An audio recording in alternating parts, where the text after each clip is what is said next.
Sometimes students get very overwhelmed. Oh, I have to do this also, ye bhi karna hai, wo bhi karna hai, and they feel lost. I've seen students suddenly start doing a lot more in the last 1 or 2 years before they're doing their applications with literally nothing before that. The university is gonna see. We grow up in a family where academics is the most important thing. We are saying that it's just not your academics that matter anymore in the real world as well. Chetan has already revealed a secret that's going to help you on your applications. No, wait, I'm not done. There is more. The learnings never stops, right? Yes. So AI, the more they can ML, do, all of it, and technology is constantly evolving as well. So they need to keep upgrading themselves.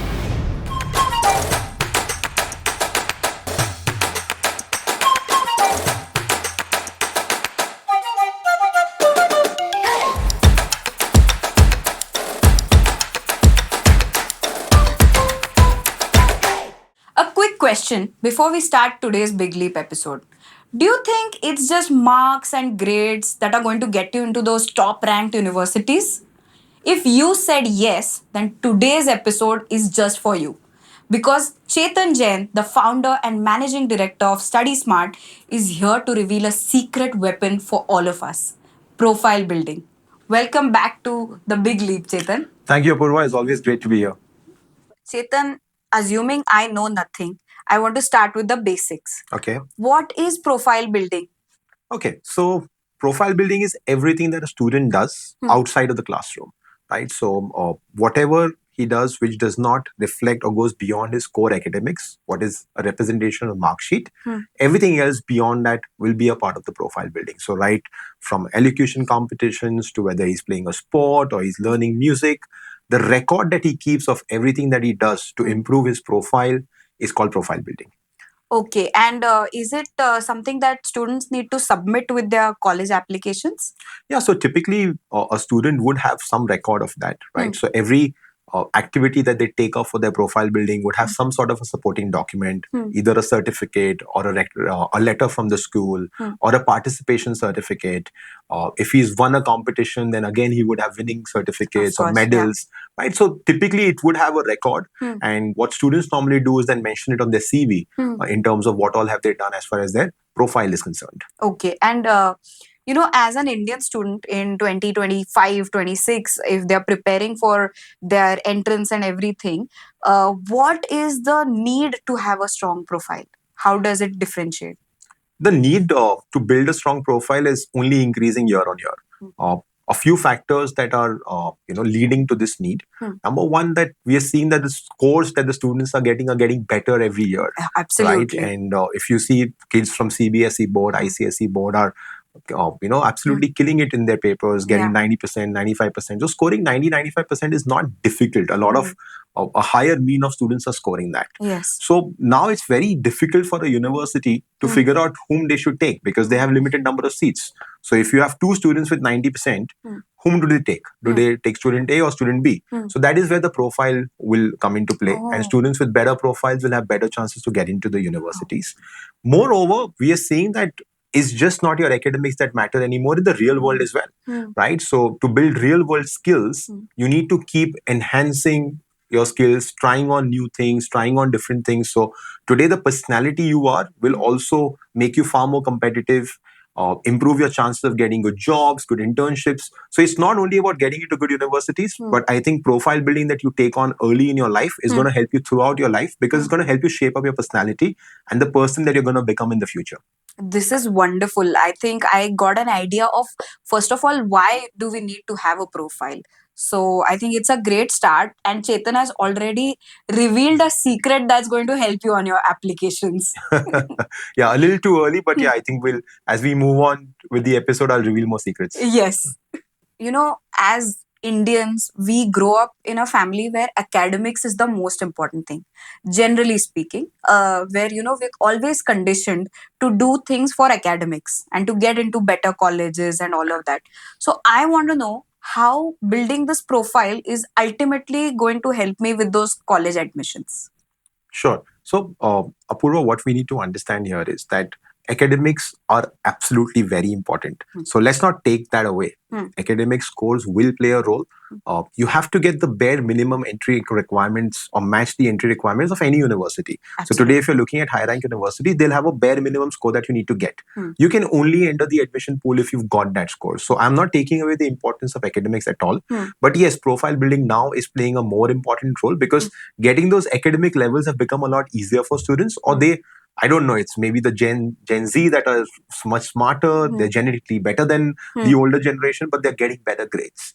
Now, when you have students who have similar grades, it is your profile that is going to help you cross the line, right? So that's your X factor. That is your X factor because that is what you're going to put on your SOP. So your statement of purpose plays a very important role. What content do you have for your SOP if you don't have a profile? What are you going to talk about? Your leadership skills, what kind of experiences you've had, what kind of skills you build beyond your classroom. Because your mark sheets are going to tell you how you are academically to this university. Right. Yeah. But when it comes to soft skills, what does the university know about you? They'll know that through your SOP. Secondly, a lot of universities now do an interview. And the interview goes beyond academics as well. So they're going to ask you a lot of questions about your life, about your life experiences, about things you've done, initiatives you've taken, leadership roles, collaborative roles, right? So again, if you have a good profile, you will have a lot of life experiences to share in the interview as well. So your performance in the interview will be better. There'll be better content that you'll have in your SOP, which will then help you secure that admission in top rank universities. So what I understand from this is while, the academics is obviously very important, all of this is showing a glimpse into your personality for the admissions committee. Correct. And now if I have to ask you that, okay, we are doing all of this because we want to get into our dream college. But what is the kind of impact all of these activities are having on the student in real life? So it definitely goes beyond admissions as well. Today, you're building real life skills. So when I'll give you a simple example, if a student is attending a summer camp or a summer school for building his profile, the kind of experiences he's going to have in that summer school are going to give him various skills. He's getting out of his comfort zone, living on his own, right? So he's going to get more independent. He's going to get some collaborative skills where he'll be working with different bunch of students who have come from different parts of the country and are having to work together, stay together, study together, right? There will be opportunities for him where he'll have assignments where he can show his leadership skills, right? So today you're building skills that are going to help you for the rest of your life. And today when you're able to build those skills when you're this young, things are only going to get better. And again, I keep emphasizing that we are living in a very competitive world. Yes. So if you're able to build your holistic skills at an early age in your life, it's definitely going to help you on all fronts of life. Yes, I mean, it's competitive and global. 100%. So you're no longer competing with your city, your state. It's at a across the world level. So Correct. 100%, I think I agree. And another thing, Apoorva, is that today only when you try, you know. Right? So it gives the students an opportunity to try different things, try new experiences. With right? low risk.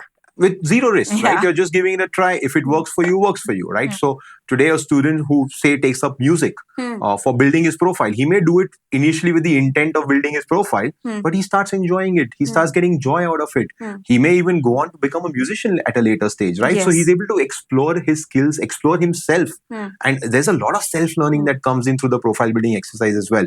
So one advice that we give to all our students is that don't look at profile building like a checklist. That you just have to do this activity so that you are able to show that I've built my profile. You actually take up activities that you enjoy.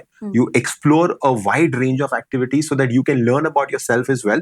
And you never know, today, a kid might take up a sport as an activity and win India gold in the Olympics. So exploration is another key aspect of profile building. I want to ask a very important question, Chetan. And I know you'll probably be like, this is basic, but still, what's the right time to start profile building? That is a basic one. But so, Warren Buffett was asked once that what is the right time to start investing? And he said yesterday, right? So the sooner you start, the better it is, because that it'll give the child more time to build his profile and also more time to explore, right? Because it's not like he's going to try something and he's going to like it straight away. So he may try a few things and then stick to one. So it's always better to start early. I would say 6th to 7th grade is absolutely the right time, because most universities typically look at the last 5 years of the profile the student has, and they give more relevance to the last 5 years. Okay, so this will vary if I am preparing for a master's degree. versus a bachelor's degree? Yeah, 100%. Because the kind of activities you take up for a master's program would also vary. For an undergrad student, the more focus is on extracurriculars, whereas for a master's student, the more focus is on internships and work experience and research, right? So the kind of activities you take up for an UG program and a postgrad program would differ. But yeah, the timeline would pretty much remain the same, 5 to 6 years. Okay. And what are the different, if we had to break down profile building and look at it like a recipe for success? So what would be the main ingredients in it? So it's actually not a recipe, it's more of a prescription. Yeah, but so I can prescribe you the exact points that you can take up. So firstly, extracurricular activities, right? So right from education competitions to debate competitions to anything that you're doing in the school, which is going beyond your core academics, would play a very important role. Second would be sports, right? Sports is a great way to build your profile, especially if you've played sports at a high level, right? So if you've played sports at a state level or a national level, that itself is going to add tremendous value to your profile. Apart from sports, a lot of importance is also given to leadership roles, right? So has the student taken on any kind of leadership roles within his school? So he could be a class prefect, he could be a house prefect, or he could be a class monitor, or he could have worked in projects as a team leader, right? So any kind of leadership experience that they can show on their profile, again, adds tremendous value. And I've also heard that, if students volunteer and do a little bit of social work, that also might help them. Oh, definitely. A lot of foreign universities give a lot of importance to your humanitarian side, right? So any opportunity that the student has of doing any kind of social work, whether it's a blood donation camp, whether it's a cleanliness drive, or teaching the underprivileged, any sort of social work that they do is going to reflect very highly on their profile. And in fact, I would keep that as one of the top in my bucket list, because it does show the university that yes, you have a softer side to your personality and you care about creating an impact through your social activities as well. Right. And what about the other social media? Yeah, so in the last 5 years, we've seen the significance of social media increase greatly. So a lot of students are now taking up passion projects. So we have students who are running YouTube channels. So depending on what kind of traction they're able to build to their YouTube channel, that can add value. We have students who are putting up their portfolios. We have students who are writing content. So a lot of them are running their own blogs, or they're publishing poems, right? So anything that you can show which reflects your creativity, which reflects your ability to understand social media, which reflects your ability to market using social media. Like I had a student recently who built his own e-commerce business, right? Wow. So he was actually collecting art from the underprivileged and then selling it online, right? So and that was a pet project, started as a pet project for school, and then he kind of built onto it, and he actually has a real business now, right? So building an online business, running an Instagram page, right? So all of this can also add value to your profile. And again, it gives you a lot more content to talk about, a lot more content to write on your SOP or during the interviews. Okay. So now that you've prescribed certain things to us. No, wait, I'm not done. There is more. Oh, please, the list goes on. Yeah. Right. Apart from this, any kind of competitions, right? So now kids are attending different types of competitions, Olympiads. So whether it's a maths Olympiad, whether it's a robotic competition, all that also will add value. Particularly students who are looking to target STEM courses. So if they're looking to do engineering or technology related courses, then these Olympiads play a very important role, because they're very technology enabled, or they're more focused on technology. So any kind of Olympiads that they participate in will add value. I am a firm believer of summer schools, right? Fortunately, India now has a decent platform for summer schools. There are a lot of international summer schools that students can attend. Summer schools, I feel, give a little dual benefit to the student. One benefit is obviously that they get to experience a summer school. They get to learn, enhance their skills, interact with other kids from other parts of the country, right? So that whole experience is there. But it's also a test for them, right? Today, one of the biggest apprehensions students have is that, will I be able to survive on my own in a foreign country? Or if I travel to a different part of India to study, will I be able to sustain on my own? Right? Because they've been living in this pampered environment and they're stepping out away from their home for the first time. So a summer school is a good tester for them, that okay, how is my life away from my parents? How is my life independently? And I've seen some of the students really come back as a changed person even in those 10 The days or short 12 span. days that they spend in a summer school. So summer schools again is a very good way of building your profile, but also at the same time building your personality. Okay. And what about online courses? And now even students are able to do remote internships. Correct. Does that help? Correct. Yeah. So definitely. Fortunately, during our time, we didn't have so many online courses, but there are great websites like Coursera, Udemy that offer very good short online courses, which are even offered by foreign universities. Right. So if the students take up some courses, which will again reflect well on their profile, but it's also again an experiment for them where they can try to understand will they enjoy that subject. Right. So let me give you an example. If you have a student who is targeting to say study a bachelor's in computing. Right now, he's never studied that subject, so he does not know whether he's gonna like it, not like it, whether he's got the aptitude for it or not. So if he takes up a short, say a 2-week course on Coursera on say computer science or Right. data science, right? He'll at least get to understand what the subject is and he'll be able to figure out whether I want to do this or not. Yes. So it's not only helping in profile building, it's also giving them clarity whether they want to pursue that subject or not. Over and above that, we are seeing internships are becoming a popular a way of for students to get exposure to the industry. Yes. So there are two ways a student can do that. One, what we call is taking a proper internship, whether it's a summer internship or a winter internship, where they're actually working in an organization or assisting someone.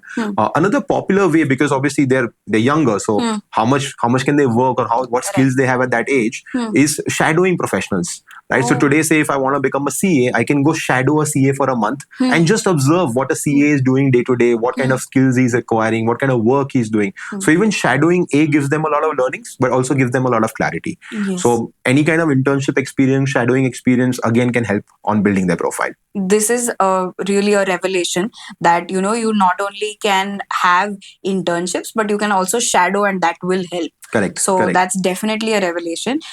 So I also want to know, now we have a huge list. Yes. And I think we should also kind of ensure that you write it down, because I would recommend pausing, going back a little and writing down all the things that have been said. So, I want to know, how should I track my overall performance across these different parameters? Right. So this is where students can take some professional help. So like companies like us, for example, we give our students a tracker. So we actually make a dashboard for them and we give them a tracker with categories and subcategories where as and when they complete the activities, they can keep noting down what they have done. And the dashboard will give them a nice report, which will give them an overview of what areas have they covered, what areas are still left, what areas they need to cover further, because it can get very overwhelming for them and it's difficult to keep track. And when you all have it in one place, then you can look at it and you can figure out. I am a firm believer that what gets monitored improves. Yes. Right? So unless and until you're not monitoring the improvement through a tracker, it'll be very difficult for them to keep a track and keep improving and working on it. I think this is a very important thing, that we need to track it.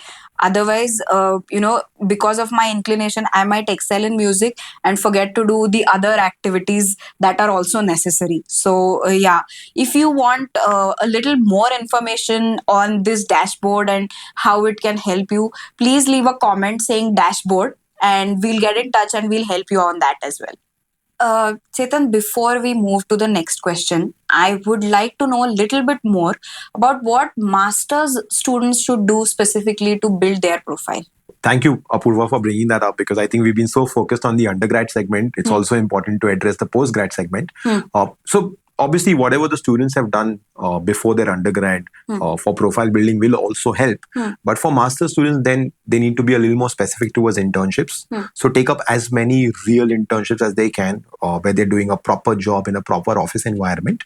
Okay. They should have supporting letters also talking about what the internship was, what was the duration, what were the projects they worked on, what are the roles that they played. Right. Moreover, research plays a very important role. Unfortunately, our universities are not very research oriented, whereas when they go to a foreign university, it's very research oriented. For them to acclimatize to research, it takes a while, right? So if they've taken any research during their undergrad, if they've got any publications, that will reflect very, very positively on their application. Moreover, they can also do a lot of work as far as short courses are concerned. So for Right. undergrad students, just 1 or 2 courses for exploration is fine. But because a master's student is going for a more professional program, their technical profile will also play a role. So apart from what they're studying during their undergrad, if they're constantly able to take up short courses and keep building their Upskilling. profile, upskilling their SEMs, that will make them more job ready also. So when they finish their masters and they apply in the job market, their CV will reflect very, very positively if they've done a lot of certifications, they've learned a lot of short courses, especially for technology related courses. So today, if there's an IT student, the learnings never stops, right? Yes. So the AI, more they can ML, do, all of it, yeah. and technology is constantly evolving as well. So they need to Yes. keep upgrading themselves. So why not start at the undergrad level itself? Why wait to get into the job market to upgrade yourself? Right. So from here, I want to take you to, first of all, how do we start profile building? And what is like a short do's and don'ts?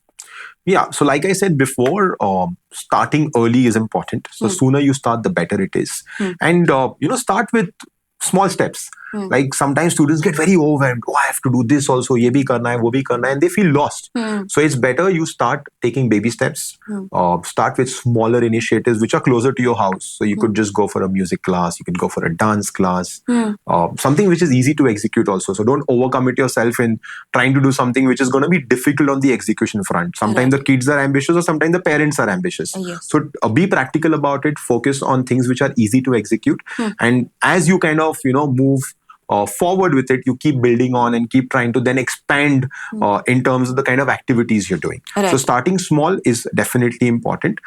Then being consistent at it, right? I've seen students suddenly start doing a lot more in the last 1 or 2 years before they're doing their applications with literally nothing before that. Right. Or they will, that consistency will not be there. The university is gonna see how consistent were you, because if you're consistent and doing it as a genuine activity with all your heart, then it'll reflect correctly. If you've just done it for the heck of a checklist, then the university will catch that, right? Right. They deal with thousands of applications in a day. They know how to catch what's truly a reflection of the student and what truly is not a reflection of the student. So yeah, these are some of the advices that I can give in terms of how to go about building their profile. Okay. And any particular don'ts that don't do this? Do's and don'ts, both I would say, I would cover it together. It's important to take help, right? Okay. It's difficult for a child to do this on their own. So either they should approach a counselor like us, who is then holding regular review meetings. We typically do a quarterly review meeting with our kids to see where they are standing as far as the profile building is concerned.